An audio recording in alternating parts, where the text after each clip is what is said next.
राम राम. आपण नवीन पिढीबरोबर संवाद साधत आहोत. या अगोदरच्या सत्रात आपण पाहिलं, हा ना करीत शेवटी डिप्लोमाला ॲडमिशन मिळालं. पहिला वर्ष सिव्हिल, मेकॅनिकल आणि इलेक्ट्रिकल हे कॉमन होते. 180 विद्यार्थी होतो. 3 सेक्शन होते. त्यावेळेस माध्यम इंग्रजी माध्यम होतं. इंग्रजी माध्यम असल्यामुळं लेक्चरर काय बोलतात हे काही समजत नव्हतं. 10वीपर्यंतचं माझं शिक्षणाचं माध्यम मराठी असल्यामुळं आणि त्यात इंग्रजीमध्ये सो त्यामुळं शिक्षक काय बोलतात, काय शिकवतात ते समजत नव्हतं.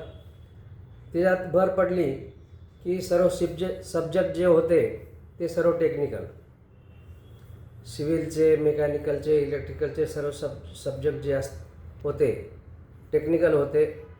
त्यामुळं काहीच कळायचं नाही.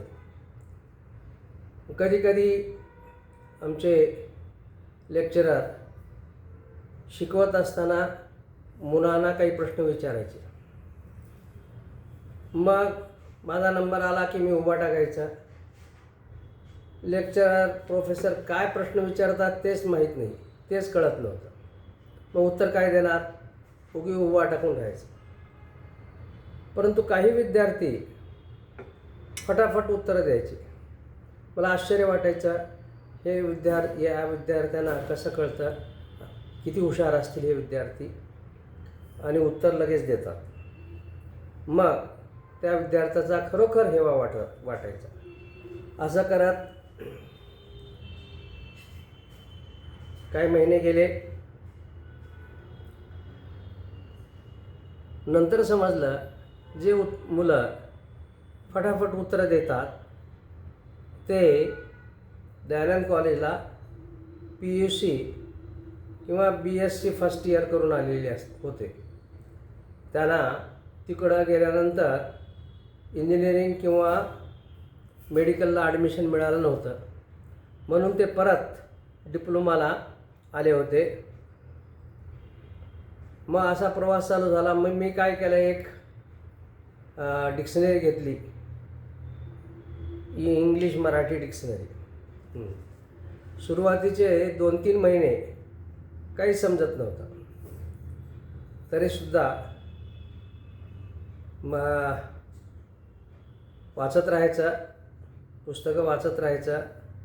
काही टेक्निकल शब्द आले, काही दुसरे शब्द आले, ते लिहून काढायचे. त्याचा मराठीचा अर्थ काय पाहायचं आणि पाठ करायचं. असं मराठी अर्थ पाठ करायचा अगोदर, इंग्लिश शब्द चा मराठी अर्थ पाठ करायचा. पहिली सेमिस्टर झाली. 180 विद्यार्थी होतो. त्यापैकी फक्त 14, आम्ही 14नी सर्व विषयामध्ये पास केलो. म्हणजे ऑल सब्जेक्ट्स क्लिअर केले होते फर्स्ट सेमिस्टरमध्ये. फक्त 14 मुलं आम्ही, त्यात माझा नंबर होता. अशा प्रकारे प्रवास चालू झाला. नंतर पहिला वर्ष संपला. दुसऱ्या वर्षाला सिव्हिल वेगळं झालं. मला इलेक्ट्रिकल व्हायचं होतं, म्हणून इलेक्ट्रिकल मेकॅनिकल कॉमन असलेली साईड घेतली आणि दुसरा वर्ष पण असाच निघून गेला.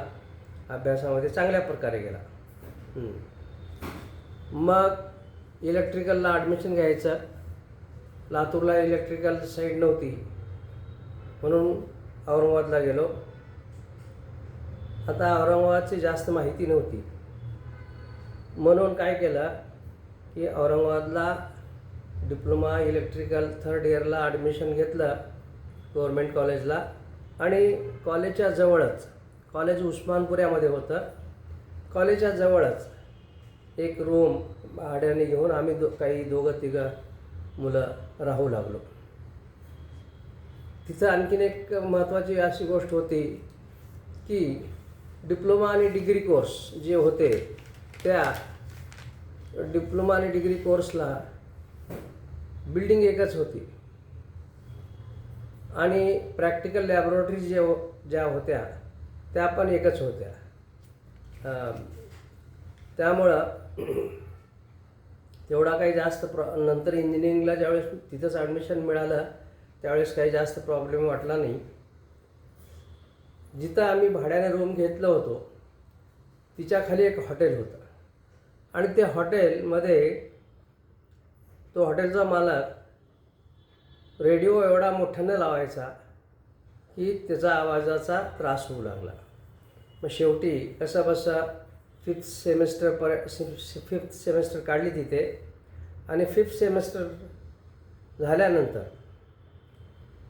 आपल्या गावचे आरीकर साहेब, प्रभाकर, बाबूराव ते बेगमपुऱ्यात राहत होते.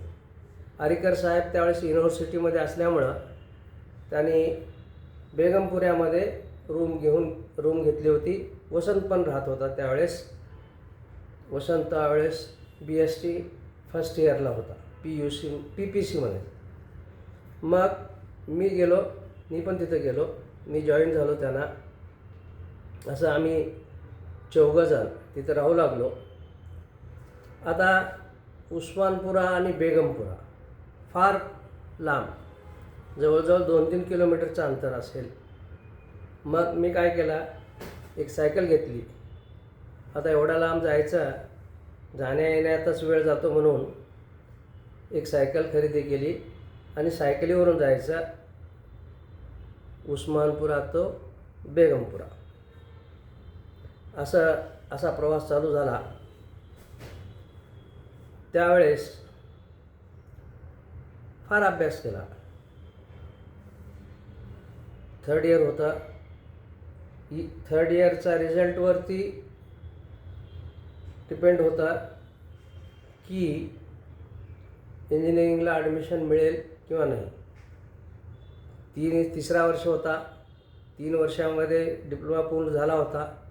आता दुसरी अट जी आहे, 3ऱ्या वर्षाला फर्स्ट क्लास यायला पाहिजे, नाहीतर ॲडमिशन मिळणार नाही.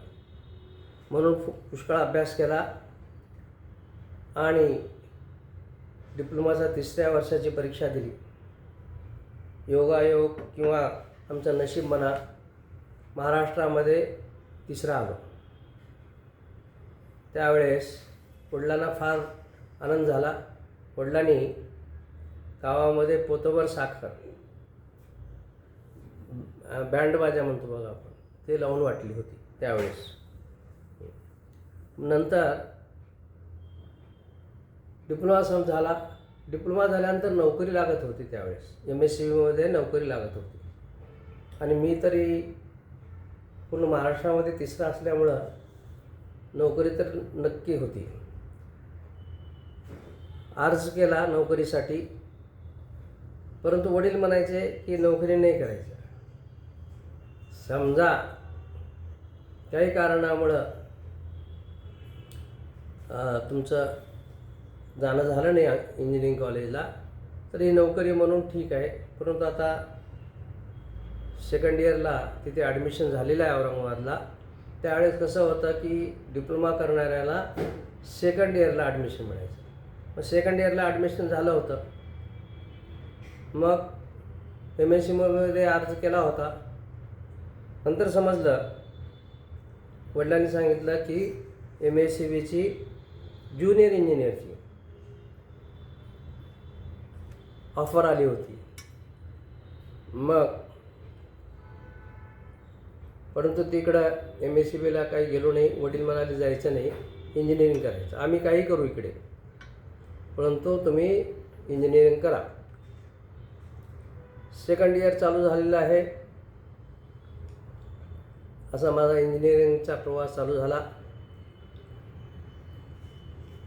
तिथं 2nd इयर ज्यावेळेस जस्ट कॉलेज चालू झालं होतं त्यावेळेस एक मजेदार गोष्ट झाली.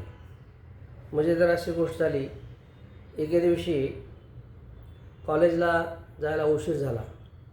थोडा उशीर झाल्यामुळं लेक्चरर साहेब अगोदरच वर्गावरती आले होते. मग मी डोर खटखटून असं नॉक करून, "may I come in sir" असं म्हटलं. त्याने माझ्याकडे पाहिलं असं. ते म्हणाले, this is second year engineering class. मी म्हटलं, yes sir, I am also in second year engineering college. I am also in second year. त्यांना आश्चर्य वाटलं. आश्चर्य वाटण्याचं कारण काय होतं की एकतर माझी शरीर यष्टी सडपातळ आणि हाईट कमी होती, आणि दुसरं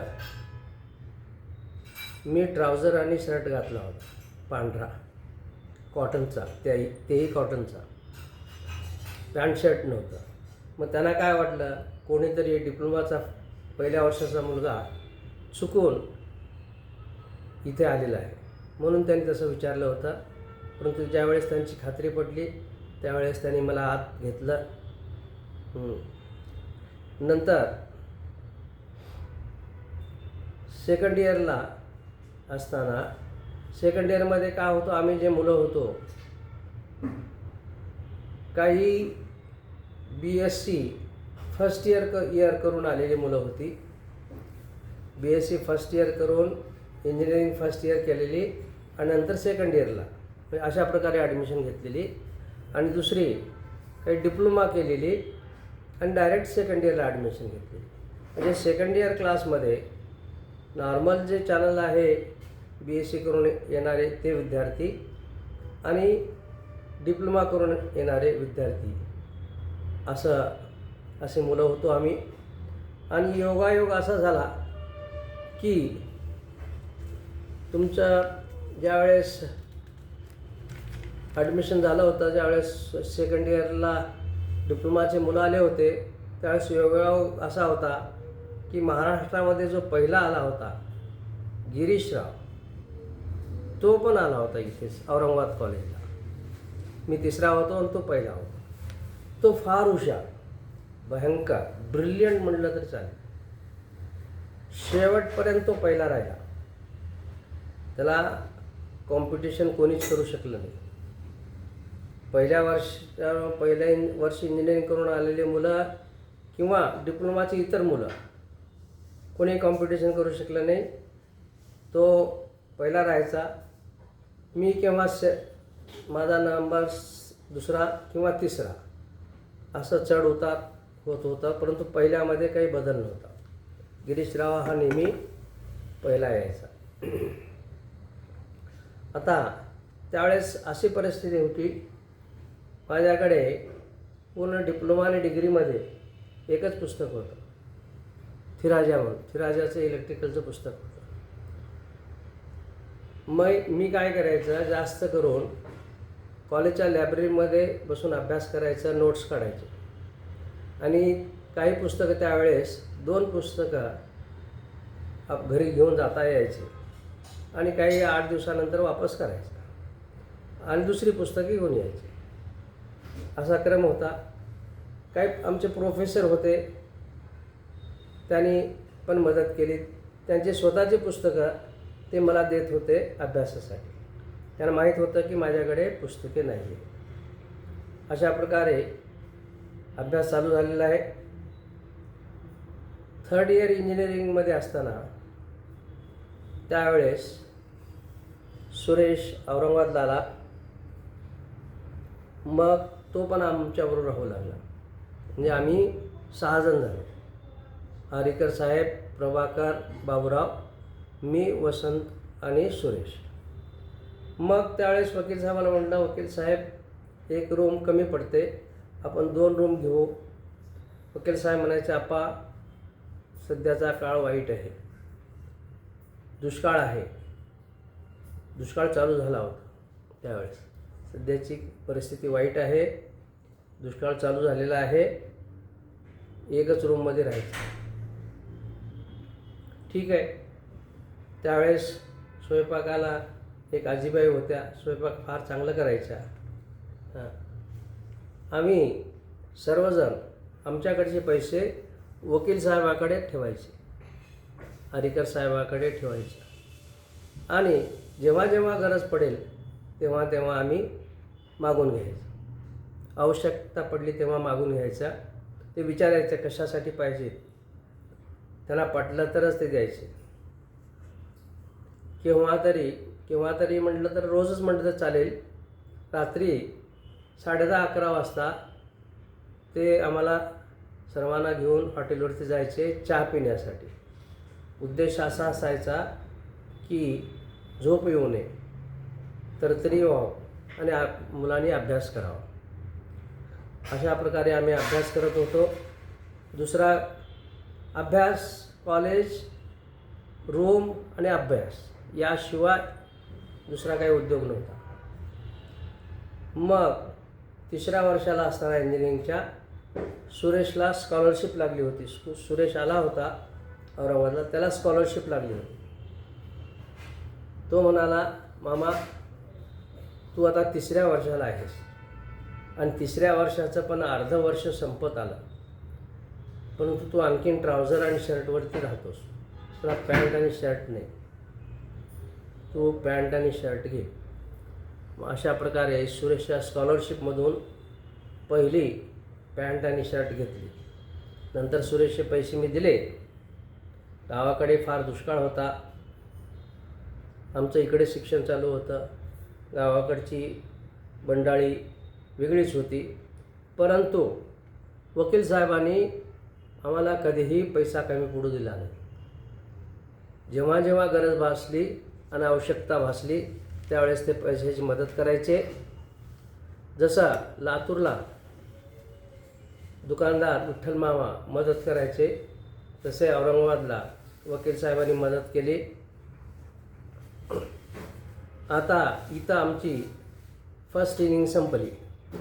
इंजिनिअरिंगचा शेवटचा वर्ष त्याची परीक्षा दिली. नंतर गावाकडे येण्याच्या अगोदर असं कळालं की जायकवाडी प्रोजेक्टमध्ये फार जागा आहेत, शिल्लक आहेत आणि ते कोणत्याही शाखेचे, म्हणजे इलेक्ट्रिकल असो, मेकॅनिकल असो, सिव्हिल असो, कोणी असो, ते अर्ज करू शकतात आणि पुष्कळ जागा आहे. म्हणून मी काय केलं, एका प्लेन कागदावरती हाताने लिहिलं की मी असं इंजिनिअरिंगचा शेवटचा वर्ष इलेक्ट्रिकलची परीक्षा दिलेली आहे. अशा प्रकारे अर्ज देऊन सुप्रिंटेंडिंग इंजिनियर जायकवाडी प्रोजेक्ट, त्यांचं ऑफिस आमच्या कॉलेजच्या जवळच होतं, तिथं तो अर्ज दिला आणि गावाकडे आलो. अशा प्रकारे माझा पहिला इनिंग म्हटलं तरी चालेल की शिक्षणाचा संपलेला होता. आता दुसरा इनिंग नोकरीचा चालू होणार, तर ते आता पुढच्या सत्रात पाहू. हे सत्र इथेच थांबवतो. ओम नमः शिवाय. नमः पार्वतीपती हर हर हर महादेव. ओम शांती शांती शांती.